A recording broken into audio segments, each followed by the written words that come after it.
Der er to mænd i verden, som bestandigt krydser min vej.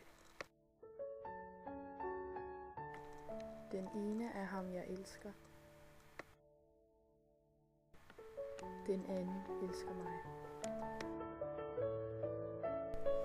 Den ene er i en natlig drøm, der bor i mit mørke sind. Den anden står ved mit hjertes dør.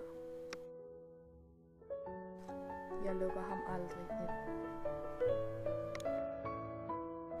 Den ene gav mig et varligt pust af lykke, der snart får hen. Den anden gav mig hele sit liv. Fik aldrig en time igen. Den ene bruser i blodets sang, hvor elskov er ren og fri. Den anden er et med den triste dag, som drømmene drukner i. Hver en kvinde står mellem disse to. Forelsket,